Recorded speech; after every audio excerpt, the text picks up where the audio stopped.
Hello, everyone, and welcome to another episode of the Bollywood Cinema Club. I am the host of the Culture Cast, Chris Stashu. Every episode of this show, we take a look at an Indian cinema film from the past or the present or the future, but that's not really possible now, is it? Well, present, future, kind of the same when we're talking about a movie that came out on streaming. So release dates don't really matter anymore, at least in this country. We kind of just see things on streaming and you watch it whenever you watch it. On this episode, I am joined by my good friend. If you have listened to the Culture Cast before, he is a frequent guest, digital artist. Yeah, Dustin. That's a good one. Yeah, I think so. Why not? So my good friend Dustin and him and I are going to be talking a little bit about a film that came out earlier this year, September of this year. Actually, it is the first film in a universe of movies, so they claim, the Astraverse, a planned cinematic universe. We know how those tend to go, at least in this country, when you call your shot before you land it. We're going to be talking about 2022's Brahmāstra, Part 1, Shiva. So the film is directed by and written by Ayan Mukherjee. It stars Amitabh Bachchan, Ranbir Kapoor, Alabat Narjuna, Shah Rukh Khan, Muna Roy, Dimple Kapadia. It has a lot of people. Some of these people, if you are well versed in Indian cinema, their inclusion will make a lot of sense given what this movie is trying to do. If you're not as familiar, some of these names, it should be obvious by the time you're done watching this movie who they're giving a little bit more screen time to. But Dustin, before we start talking about the movie, give me a little bit of your background with Indian cinema, if you have any. Yeah, not really. Don't have much of a background in it at all. I've seen bits and pieces of other films, but this is the first one I've watched beginning to end. So I'm glad that you asked me to be a part of this, because it's a genre of film that I haven't really dove into. Well, and that's the thing about this show that is important for me. You know, with the Culture Cast, we did one month a year of Indian cinema. But, looking at kind of the trends and what the expectations were and where the audience is, it's kind of obvious to me people want more Indian cinema content. So we spin this show off, and it's okay if you've never seen Indian cinema before. That's the point of this show, is to introduce it to you and then get you to watch more of it, because 10 times out of 10, the movies that we're watching are very good and are indicative of high quality Indian cinema. That all out of the way. So Brahmāstra is the first part of a 3-part film series, with the first movie being Brahmāstra Part 1, then Brahmāstra Part 2, and then I'm assuming Brahmāstra Part 3. First movie is all about the character Shiva, played by Ranbir Kapoor, who is a very famous, very well-known Indian actor. He was featured on the Forbes India Celebrity 100 list and has been since 2012. He's one of the highest paid Indian actors in Hindi cinema, and he's a 6-time Filmfare's award winner, which is the equivalent of an Oscar or an Academy Award in this country. All right. He plays Shiva in this film, an orphan who finds out that he is the possessor of the Brahmāstra, which is the astra of fire, because all of these people in India have the special power of the astra. Mm-hmm. And so the Brahmāstra is kind of it's kind of like the Infinity Gauntlet. I mean, the equivalent would be the Infinity Gauntlet. In Hindu mythology, the Brahmāstra is a weapon that's able to destroy the whole universe, which they kind of talk about in the movie. You kind of see that in the movie. But the entire film is Shiva learning who he is, meeting Alia Bhatt's character who plays Isha, and finding out his place in the world, also while running into Amitabh Bachchan and Shah Rukh Khan and a whole bunch of other kind of very well-known Indian actors. So Dustin, you were the one who wanted to watch this. You kind of brought this up to me. Mm-hmm. So why did you want to watch this movie? And what did you think watching it? So the only reason I heard of it is the algorithm on the streaming platform recommended it for me. So based on what I've watched previously, I thought I might like this. And looking into it, watching the trailer, I was like, yeah, this looks kind of fun. And I know we've talked about these type of films and wanting to do them. So I was like, yeah, let's do this one. Apparently, the computer logic thinks I'll like it. So I was pretty excited to get into it. And after watching it, I mean, first and foremost, the visuals are pretty fun. They're great. I love the lighting. There's always anytime the baddies are around, there's some kind of red glow. And like I just think it's a cool effects the whole way through, hands down. And, I don't know about star power in those films, but from what it sounds like, there's some star power in these movies. So it did feel very Marvel Universe like. And to give you an idea, Shah Rukh Khan plays Mohan Bhargav, the scientist that gets. We'll be talking spoilers, by the way. Mr. Scientist. Mr. Scientist. Who's the scientist that essentially, I guess, kills himself to evade their capture. He is one of the top 6 actors in Indian cinema of all time. He's, I don't even know if, I mean, he's like Vin Diesel. Well, that's the thing. I'm kidding. It's. I was gonna say he's like Robert Downey Jr., but it's like more than that. Yeah, there's like it would be like if in the Avengers. See, that's the thing. I don't even know who that actor would be for American cinema. Like Shah Rukh Khan is so ubiquitous that having him as Mr. Scientist in this movie, and then Amitabh Bachchan playing Raghu, the leader of the Brahmāstra, the guy with the glasses, the guru. He is also as big. It's like if you had George Clooney and George Clooney in your movie. Oh, that's like I don't know how else to describe it. It's like if you had George Clooney, and George Clooney again in your movie. Because Amitabh was and is, but he is a massive star in India. But he was a star in the 70s. Shah Rukh Khan was a massive star in the 90s and 2000s, and then Ranbir Kapoor is a massive star in like the 10s and 20s. Okay. So it's. I mean, that's the thing about this movie is it's a lot.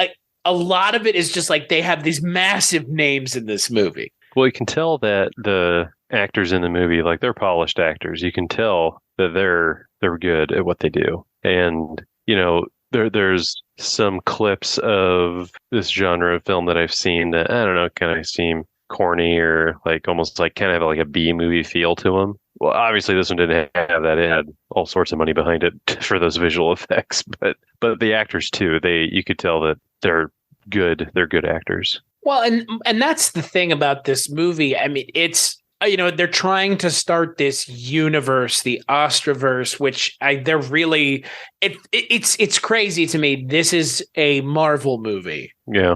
Ostensibly, like it feels like a Marvel movie. It has a little bit of Marvel movie. It has a little bit of Harry Potter in it too. The whole thing with Brahmādev being dead but not dead. He's around, but and don't say his name. It's like, oh my god, like you cop this. It's a mix of a lot of very familiar things for Western audiences. This is another movie similar to Triple R that came out in this year that have come out, and similar movies have come out in the last couple years that are big budget action movies that are in the vein of the big budget action movies that they're making in Hollywood. This you could stand this movie up against Avengers, really, or Iron Man. I mean, it's more Avengers. I mean, its scope is a little bigger, I think. But that's kind of where I had to keep my head with this movie, because the writing in this movie is not great. The dialogue is it's funny. I love that you mentioned the colors immediately and the usage of the style of the lighting, because it's always interesting to see how CGI and visual effects are used and interpreted through non-Western eyes. That's one way of doing it, is really making sure that everything is stylistically interesting and nice to look at, and giving the audience something to constantly be seeing that they maybe have never seen before, or at least something that's interesting to them. Well, and to that point, there's a lot of contrast in the movie, in the visuals, like black, bright red, black, bright blue. Like there was something always to like draw your attention and be like, ooh, what's that? It's like watching fireworks. Well, and I mean, again, like it's, it's no different than a Marvel movie, right? I mean, they're in most of these Marvel movies, again, Marvel stuff is a little bit more grounded in reality, so it's not constantly interesting.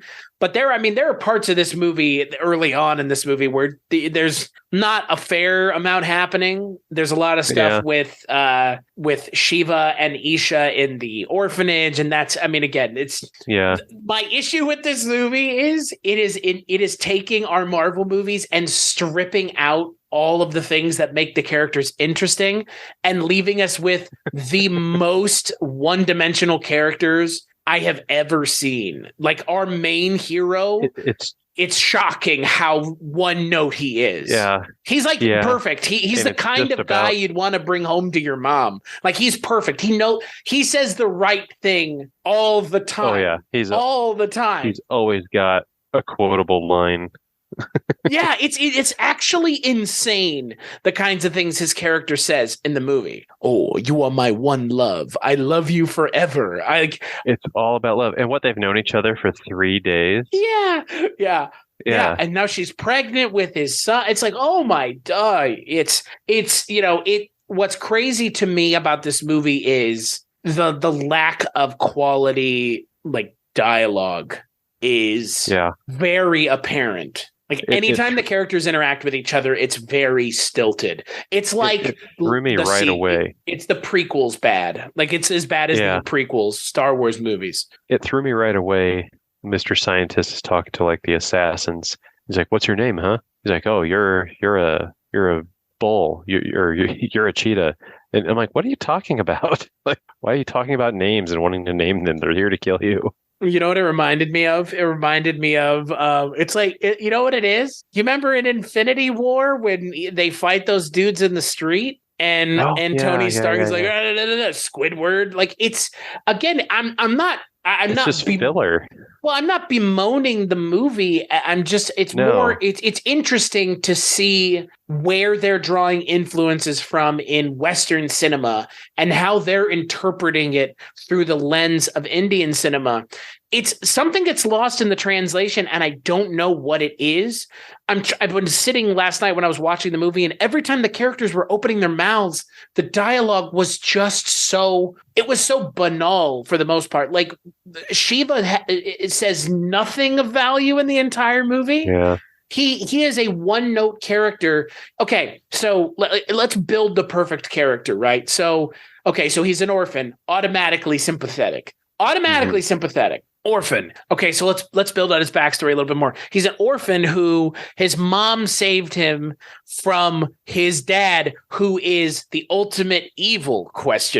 Probably not, though, given that this may have influences of Star Wars and other mainstream media stuff. Okay, so his mom saved him from his dad, who was the ultimate evil. All right, so again, massively sympathetic character.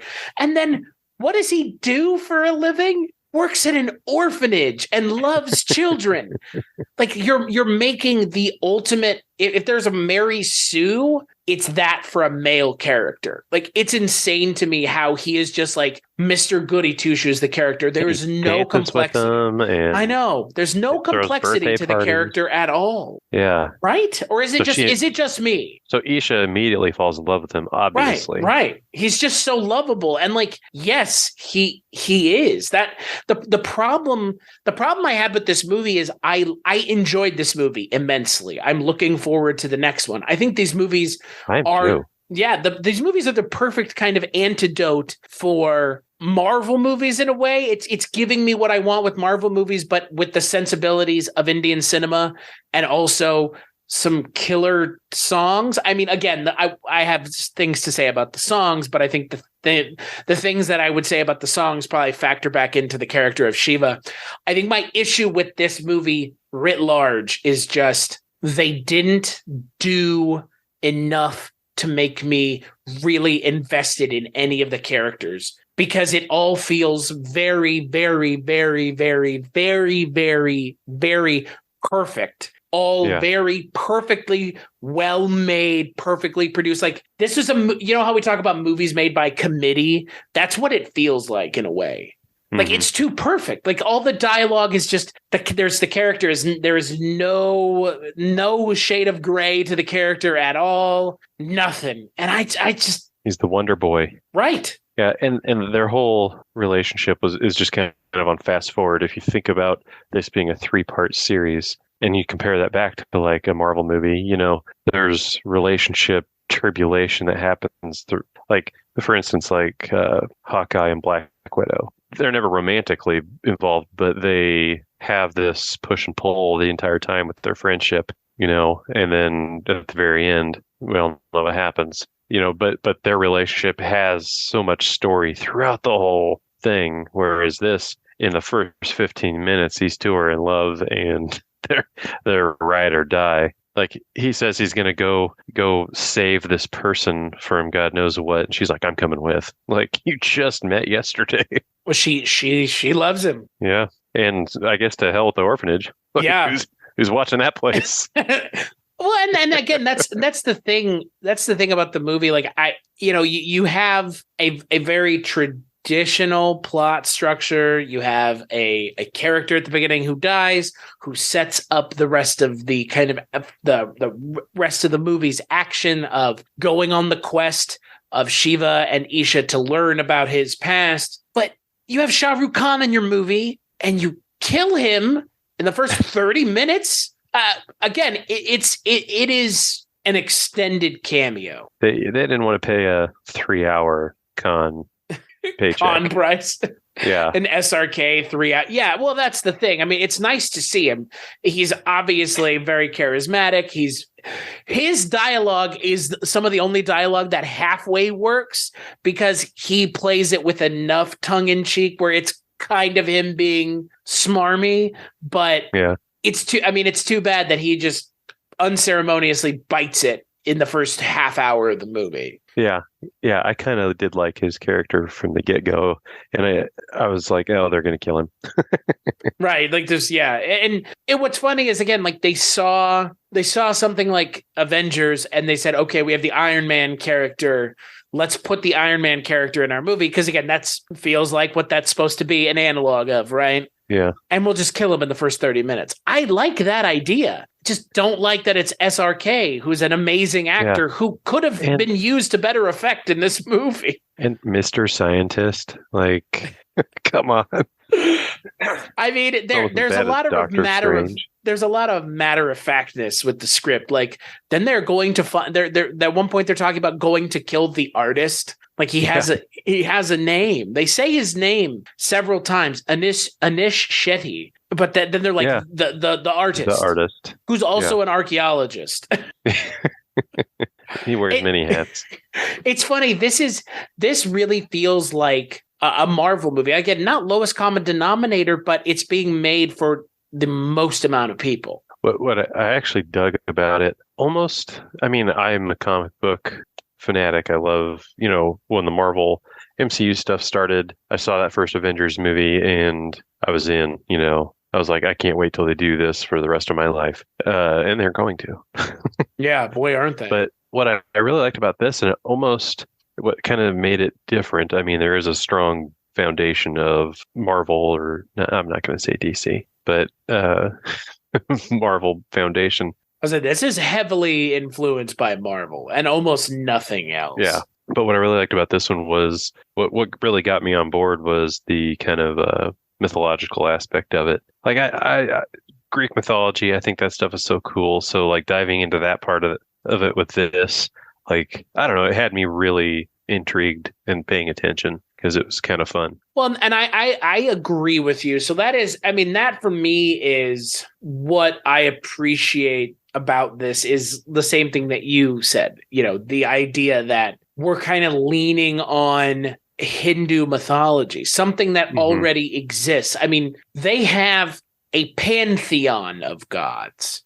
Yep. Who all have interesting and unique stories about them. I mean, there you go. I'm kind of excited to see where they take that. Right. I'm with you. I think that'll be cool. And I'm with you, because that for me is the exciting part about this series. The vision. I mean, again, it's a visually arresting movie. I mean, the amount of money the amount of time and effort that they put into the visuals is just, it's really impressive. I just really wish that they had put more time into the script. It really I mean, it really suffers. There are so many times in this movie where you have these grand set pieces, these massive action set pieces, and then it's sandwiched between two really, really mediocre scenes of dialogue where the characters are, talking to one another in a house or, doing something. And it's like, they have no chemistry. The lead, I didn't find Ranbir Kapoor to have a lot of charisma. Frankly, he just seemed kind of mechanical. I don't know. He knew what to say. I don't know. It didn't seem very natural, his performance. Yeah. Yeah. He hit everything perfectly, which makes it seemed, like you said, mechanical or just unnatural in a way. Yeah, and I haven't seen him in anything else. I have seen Amitabh and SRK in plenty of other things. We're going to be watching one of the movies that Ranbir Kapoor is in as a cameo at some point in 2023. But I haven't seen a lot of the movies that he's in, so I'm not sure. Maybe that's just the way he is. I've seen Alia Bhatt in other stuff. That's the thing. Like Alia Bhatt in Gully Boy was really good. She's amazing in that movie. And then like you come to this movie and she's just so stilted. And with her and Ranbir Kapoor, I just didn't get the sense that they were actually into one another. Well, and every time you see her, she's got this just swooned look throughout the whole movie. They cut to her and she says the word Shiva probably 300 times. The name Shiva. Shiva, Shiva, Shiva, Shiva, Shiva. It's constant. It's like, and she has, again, like all the other characters in this movie, she has no character. Mm-hmm. And I understand why. I understand some of the choices because, again, they're having to really lay the groundwork here for a lot of stuff, right? They're trying to do another 2 movies and a TV show and all this other subsequent content that comes after this movie because they're setting out to make a cinematic universe. Marvel set out to do it, but Marvel didn't know if it was going to work. There was no guarantee that it was going to work. And they kind of made some decisions that ended up working in their favor. But at the same time, like you can't make a movie with the sole purpose of turning it into an extended universe. Like I don't think there has been anything like that since the MCU that's really worked. Dark Universe, the DC extended universe, like none of it has worked. And if you like any of it, that's fine. But that doesn't mean that the extended universe stuff worked. I mean, Dark Universe didn't even happen. DCEU. Seemingly there, I don't even know. Like, I don't even know the status of any of that stuff anymore. So maybe this will work. I'm always hesitant when someone is putting the chicken and the egg out of order. You can't put one before the other. You can't expect that your chickens are going to hatch just because you have a bunch of giant eggs. I mean, this movie made a ton of money, right? I mean, this movie was massively successful. So it was the highest grossing Indian cinema or Hindi film of 2022 and the 5th highest grossing Indian film of 2022. Like, it's nothing to sneeze at. There was a tweet I saw that made me laugh. It said Brahmāstra had all the Astras, money, star cast, visual effects to make a great cinematic experience, except for Scriptastra. I mean, that's the thing about this movie is, so I know you haven't seen it yet, but I talked to you about RRR, which was the other kind of big movie like this one that came out this year, this kind of epic. I mean, these are like epic spectacles, right? It was a spectacle movie. Yeah. This is more of a spectacle than RRR is in a lot of ways, because RRR is still a period piece. So they're not, they do some kind of wild and crazy stuff, but it's not this kind of weird sci-fi fantasy adjacent stuff. But that movie, I really felt for the two leads. I was really invested in the two main characters. I wanted to see a little better their writing. interaction and their what they had to bring to the relationship on screen. And that should have been Ranbir Kapoor and Alia Bhatt's characters in this movie. They're the main goddamn characters. And I don't care about their romance plot line at all. I don't care about their relationship because the movie has not made me care. The movie just goes, all right, we're showing you interesting stuff. The dialogue, not as important. Like, again, it's a visually arresting movie, but you cannot rest on that alone. Yeah. I was going to say too, the like actual cinematography, like the camera work, everything is such a dramatic shot. Every shot, everything is a very compelling, well composed shot. There's nothing that's just like B-roll or, it's just everything is so polished. It's like the most epic. It's like one of the more epic movies. It's epic for epic's sake. And I've seen a lot of that in Indian cinema. There tends to be in these kinds of Indian cinema films, they do a lot of slow-mo or they do a lot of really kind of trick filming or tricks of the trade type thing. This movie has a ton of that. Yeah, slow zoom, slow pull out, lens flare, pan. Everything's just so like it was almost overwhelming. I'm like, oh, man, another drama shot. But I mean, that's the note they were going for, was to just make it like so epic. Well, and that's the thing. I mean, it does feel in a lot of ways like, if it has a basis in mythology, it kind of feels like modern day mythology. Like that's what they're ultimately angling for. And I mean, again, you have the character of Shiva, who is an orphan, but he's also the son of two gods. So he can wield the Brahmāstra, which is like, it's like the infinity glove, but he's also Agni Astra. So he's he's imbued with the power of Agni, which is the power of fire. So he's kind of like Thor. Well, that's the thing. I mean, that's, the characters in this movie, like they don't really have analogs in Marvel. I mean, there are some that are close, like Shah Rukh Khan's Iron Man, but like Shiva is Thor adjacent, I guess. Because he kind of has able to create his own fire at the end, like Thor is able to produce his own lightning without the hammer. But he also has the powers of a god. Yeah. Because at the end, he blocks all the fire from the universe being destroyed. I don't know how else to describe it. Like, the universe starts getting destroyed and he stops it. He protects Isha and takes it all into him, and that's when he sprouts all the arms. Yeah. But what's weird is he's Superman, but he's also, it's weird because like the character Superman, he's the perfect character, like you said. Yeah, he's perfect. Like, and I'm not saying like he's perfect as a character. Like, the character is written with no flaws. How is that interesting? Yeah. How is that remotely compelling is my question. In what universe is writing a character who has no character flaws compelling? I mean, there's a whole moment where the movie just stops. Amitabh goes, "Let me tell you about your mother and father." And then we spend 10 minutes going through flashbacks, and it's like, oh my God, like, movie. I get that they have to mythologize these characters within the movie because that helps build the world and build up the backstory. But did they have to do it all in the first movie? Right. Well, that's the thing. If it's an extended universe, you don't have to do all of it now. I mean, there was 2 Iron Man movies, a Captain America movie, a Hulk movie, an Avengers movie, all before Thanos ever happened. A Thor movie. Yeah.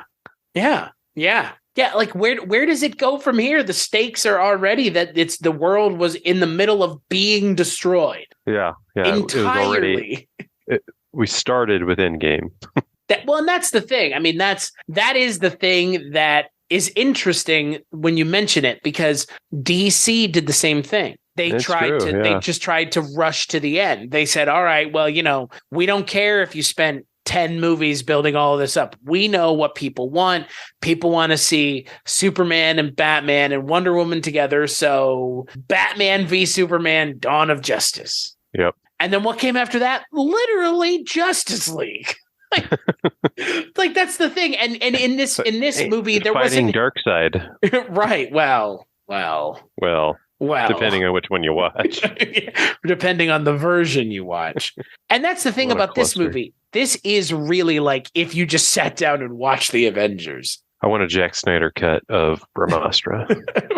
Right. With even more slow motion. Give me more dialogue.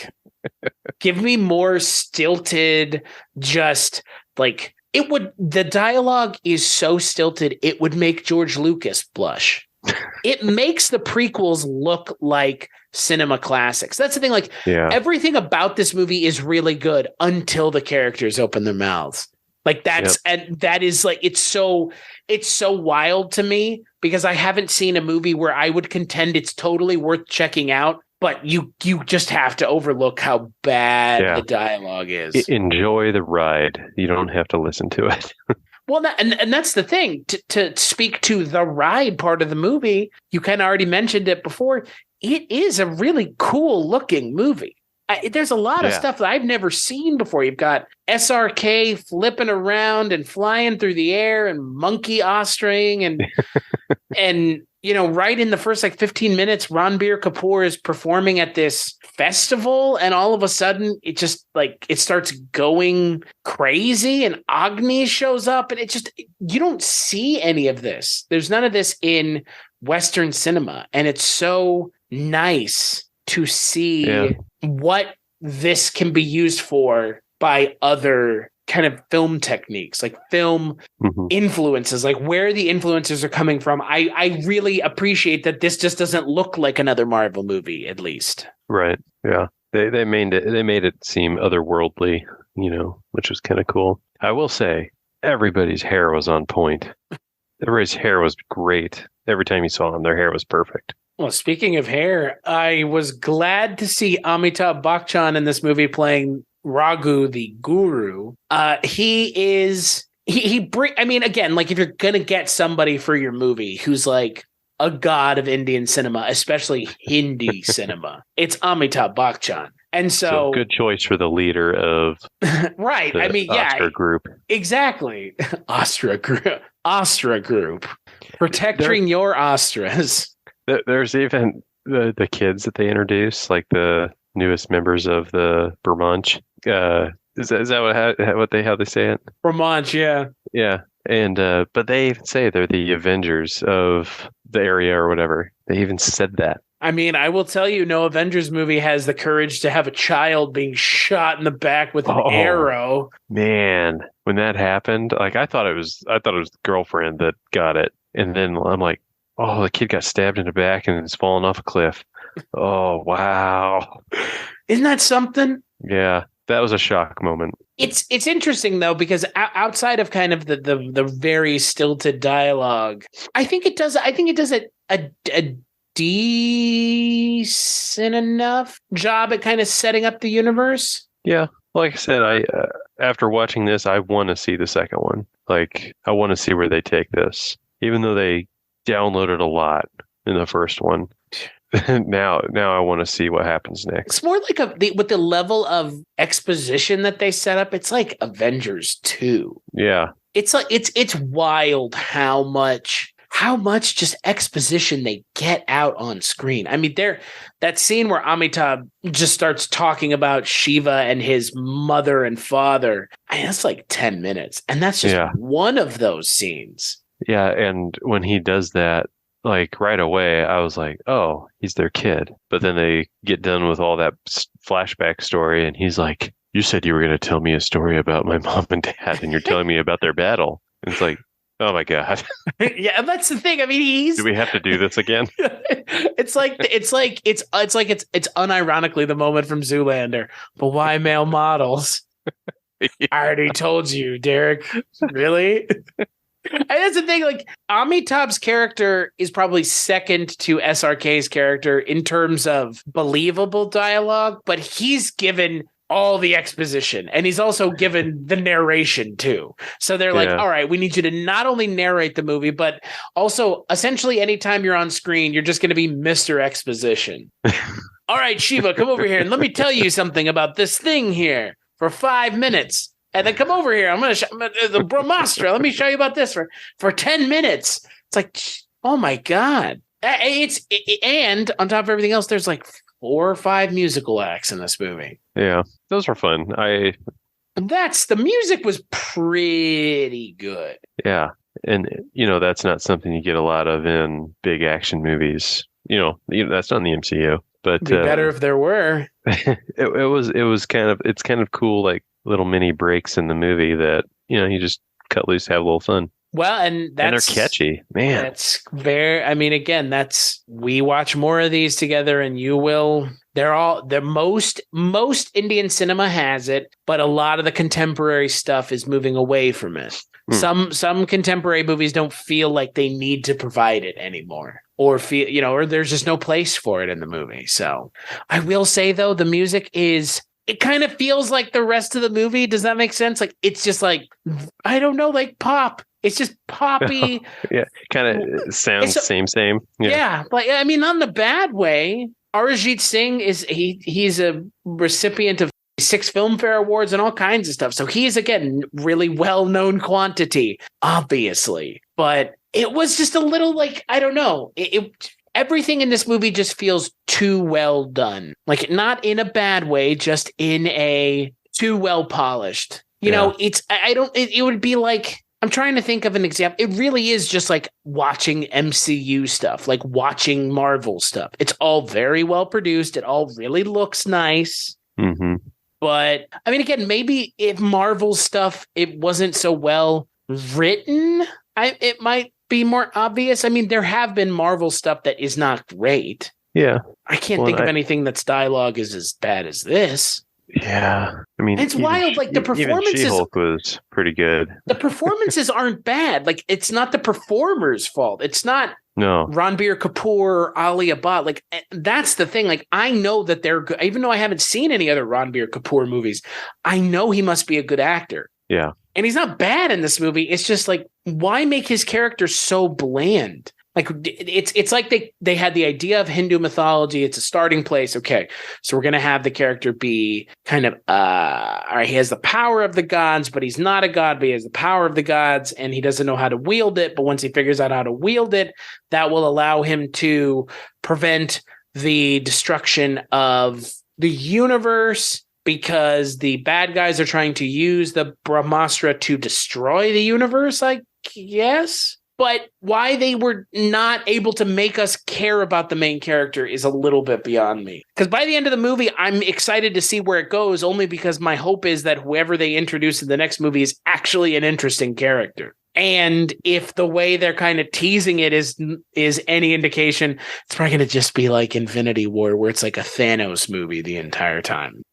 For the dev character.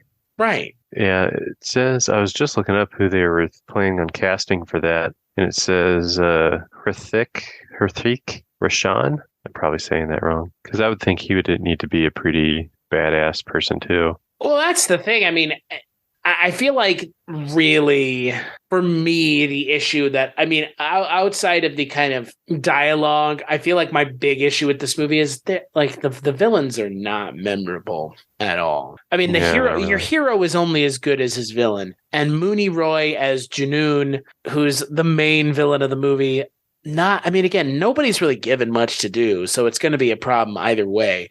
At least Saurav Gujar as Zor is kind of cool. I think he's the one who's jumping off the walls, and he's the one that I think he calls Cheetah. SRK calls Cheetah at the beginning of the movie. Yeah. He's an interesting character, but neither one of them are believable threats. Yeah. Well, at the end, the guy who's like the bull, like almost like a juggernaut character. He was kind of, every time he hit somebody, he'd go, ah! but I kind of liked him as a bad guy. It didn't, let me put it this way. It didn't have the stakes. It's weird. The stakes of this movie are Infinity War, but there's no villain of Infinity War caliber. It's like it's in a lot of ways, it's like that Justice League movie, the Whedon version, where the main threat is being stood in by a smaller threat who is the emissary of the main threat. That's kind of what this movie has a feel for. You know what I mean? Like it feels that same way where you're preparing us for the big villain in the next movie of Dev, but there's nobody in this movie that really is as big of a threat as it's his character's dad. Yeah. So I don't know. It was weird to me because by the end of the movie, I was really excited to see where it goes because of the Dev character and kind of what that means for the narrative and how this movie ends with, Shiva is now wielding the Brahmāstra. And I guess he's wielding it. It's not made very clear. I mean, he has the ability to stop the Brahmāstra from destroying the universe. That much is clear. But by the end of the movie, I'm kind of interested to see where this goes. I'm interested to see if they bring in any other bigger name Indian actors into the mix. Obviously, they already had Amitabh Bachchan, who I'm assuming will come back. They have SRK, who has obviously now been killed in the movie. But I will think they have to have listened to some of the critiques coming out of this movie with the dialogue, because even for Indian cinema, this is really again, Indian cinema is, I am a huge fan of Indian cinema. This is bad in a way that I am not used to in Indian cinema. This is bad in just like it's just so one note. And I don't understand why it's one note. There's an interesting story there to be told. There's some interesting drama to be mined. And instead of mining it, they just kind of go, you like perfect characters who are perfect all the time? It's not even made clear whether or not Shiva kills his own mother. Yeah. That's like the one little piece of gray area they kind of have, but it's kind of forgotten almost instantly. I thought they were about to drop that bomb, and then they just move past it. Yeah, it's like, nope, never mind. But the action scenes are fun. The set pieces are fun. Yeah. There's, the set piece with Anish Shetty, the scientist, is fun. It's pretty over the top. I mean, he's just getting murdered by fucking just lit up by bullets. But again, that's, for me, the other Indian action films that I've seen, they're always very stylistically interesting. They also they're always not lacking in style. So I wasn't worried about that with this. I knew it was going to be stylistically interesting, but I wasn't expecting it to be so just one note from a dialogue, from a character perspective. I mean, that's the thing. You go and listen to any episodes of this or any episodes of the Culture Cast, 9 times out of 10, I talk about how naturalistic the acting is in these Indian cinema films, how relatable and interesting the characters are, and how you're often invested in the characters completely and they're fully realized by the end of the movie. I would give none of those compliments to this movie whatsoever. And again, I know the actors in this movie have got to be good actors, because some of them I have seen in other things and they're great, and some of them I haven't seen, but they couldn't have made it into this movie if they weren't a great actor. Yeah, they just weren't given a lot to work with. You're not casting Ranbir Kapoor in this movie with the sole intent of turning it into a connected universe, and not expecting it to be a success if you're casting someone who's not already a household name. And that's exactly what they did. I don't know. Maybe they're not trying to ruffle any feathers. Maybe they're trying to make it the most generic thing possible to appeal to the most people possible. Maybe the next movie will be just like this one. It will be just as kind of one note and straightforward. I hope not. And I mean, that's just kind of my take on it. It's like it was made for the most amount of people with the least amount of friction possible. So there's no grit on the characters, at least the villain, or at least the heroes. The villains are not even really, I mean, they kill people, but they're not like dastardly villains. I mean, they kill one kid, but it's not one of the main villains. It's just one of their mind-controlled soldiers. I don't know. Maybe that's the intention. And if that is the intention, then they were immensely successful in that. But maybe do a little bit more, because there are definitely interesting things to mine here. And I think we would both agree, this is not sustainable long term. No. if they would have now thinking about this right now, if they would have started with the story of the mom and dad, because I mean, given what we heard about it, that could have been a standalone movie. Probably will be. Well, then they should have started with that. I don't want to do Endgame and then backtrack. Well, that's the thing. I mean, that's the other thing that we've kind of already mentioned is this movie feels like it's like setting up 8 billion different things. I mean, we see all these characters that could be main characters in their own movie. Yeah. Amitabh mentioned something that happened in the 30s, which is its own. You could make a whole movie off of that or a series off of that. You mentioned Shiva's parents, Dev and Amrita. You could do a whole movie off of them or a series or whatever the fuck. Like they've already mentioned so Probably many a whole movie things. on the Janoon character. I mean, she's just all of a sudden just there. She's bad, and she's just boom there. She's the bad. Right. She's the bad person that she's killing people. Like there's nothing behind it. Yeah, we literally don't get any character development on her character at all. She just is there and she's killing Brahmāstra people. And you could even do a prequel with SRK's scientist, Mr. Scientist character. Yeah. Again, they could go any number of ways here, and that kind of is the problem, I guess. It feels like they're just like shotgun, like we'll do everything. Like, well, and again, like I get it, it does work, and I think it worked here. It's just you can't forget that there is still a movie at the center of this. It's right. It's the commoditization of movies. That's what this movie is. It's like peak movie as a product. Like you're going and you're eating something just to be full. You don't care what it is. It's a popcorn movie. Yep. Nothing wrong with it. We have plenty of popcorn movies in this country. I wonder, how do you think this would stack up against a Marvel movie? Kind of where would you put this in the Marvel pantheon? And kind of what strata is this? What is this comparable to, in your opinion? Oh man, I don't know. Just because Marvel movies do strike a different, gosh, it's just so hard because the approach was totally different. It's hard to draw lines between them, but for what it was and what I saw, I don't know. I think MCU movies are kind of the top echelon of this type of film approach. They did it right without even knowing they were going to do it right. And but this I like this better than the DCU stuff.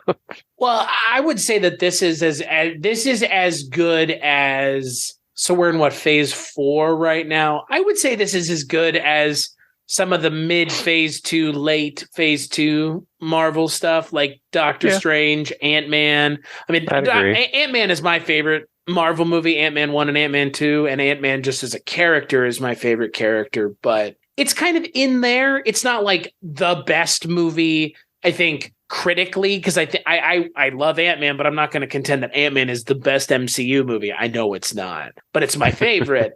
I think that this is as good as like Doctor Strange 1 and Ant-Man. I'd give it I would say so. Yeah. I think the dialogue is not as good, but I think all the visuals and the promise of more is, I think that for me is like ultimately when I was done watching this movie. Because here's the thing, I watched this movie like 2 a.m. This movie's fucking 3 hours long. Like this is not something you sit down to watch at 2 a.m.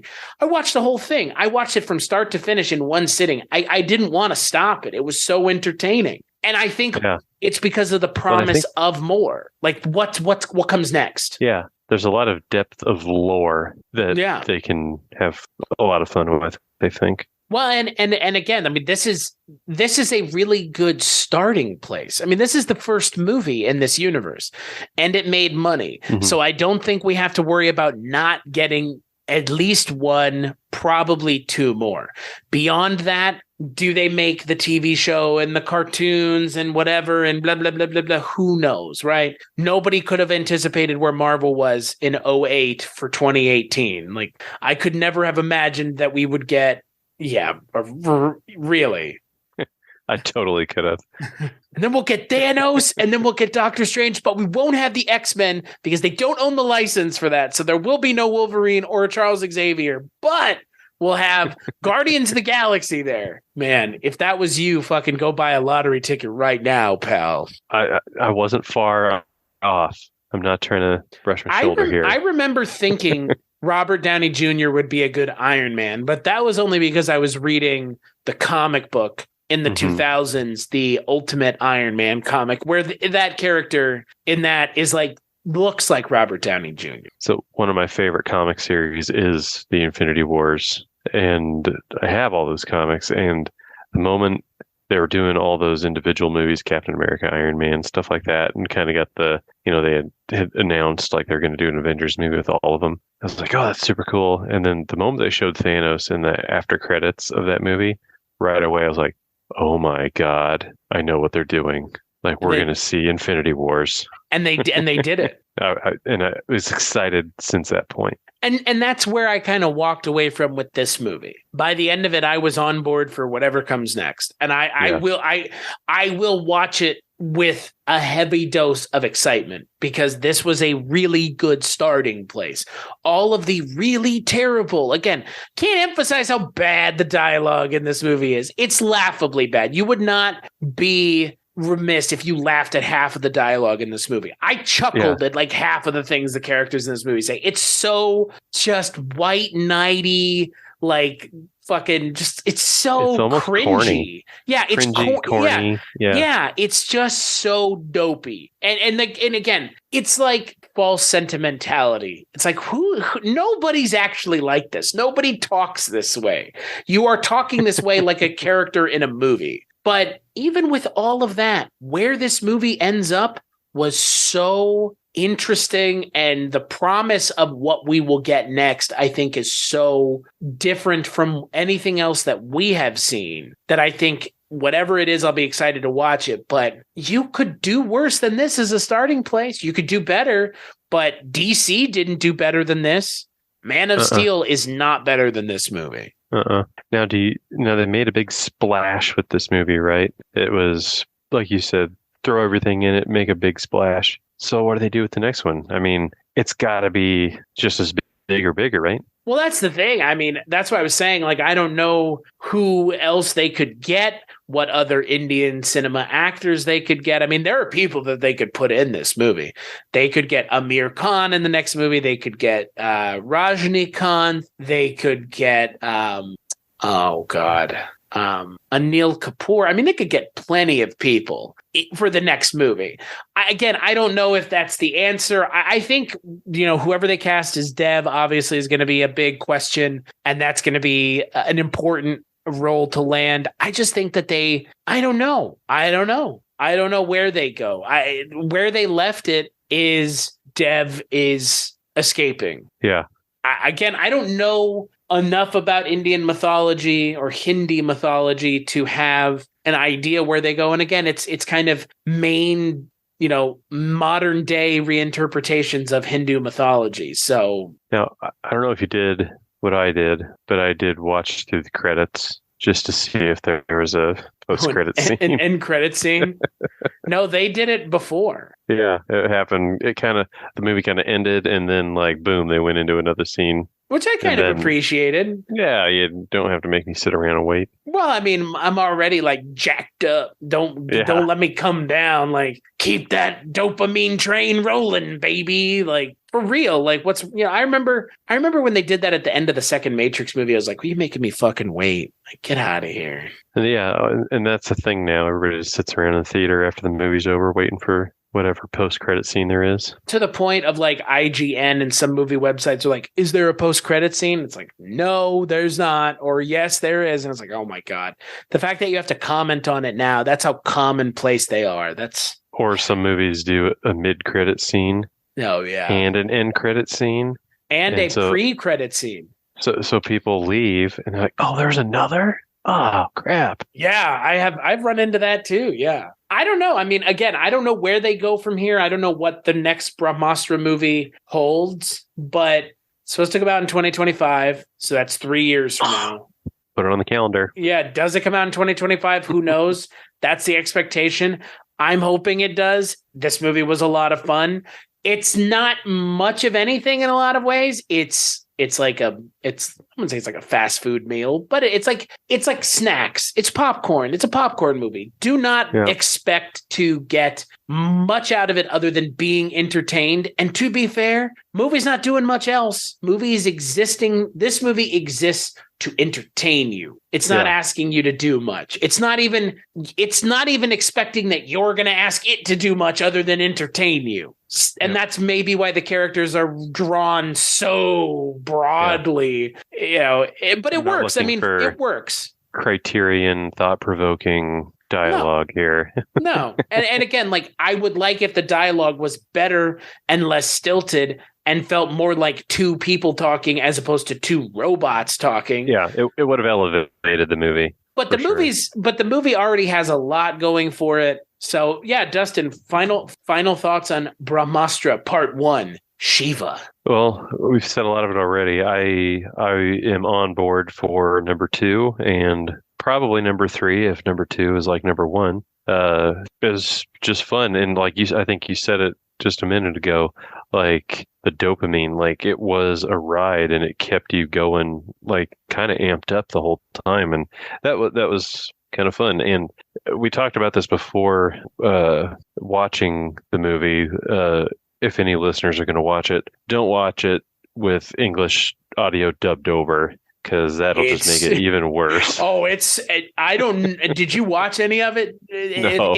I did. I watched a little bit, and if you think the subtitles are bad. Yeah, if you already think the script is bad. Oh my, the dubbing will make you laugh. It's just, just don't. Yeah. And then just the other final thought. The visuals are just so good, and it was just fun to watch by and large because of that, because it's just exciting in that respect. Yeah, no, I agree. It's a movie that's similar to Triple R. It's a big spectacle with a lot of wild, weird, exciting new things to see that you maybe have never seen before. And it's a visual smorgasbord of CGI effects. Does it live up to the character building of Triple R, a movie that I immensely enjoyed on all fronts? No. But it doesn't have to be entertaining. Right. Ultimately, it just has to be 3/4 of the way entertaining, because even in the best action movies from Western directors, sometimes the dialogue there isn't amazing. However, in this movie, it really is like prequel levels of bad. That being said, you've echoed, I am excited for the second one and the third one and whatever other pieces of media they decide to create to tie back into the Astraverse. Because, unlike the Dark Universe, unlike the DCEU, I think the Astraverse may actually have some legs to it, which is super cool. Yeah. And in 2022, aka earlier this year, the director of the film went to Los Angeles and was talking directly with Kevin Feige all about, during an international movie summit, all about probably universe creation. So who better to... crossover.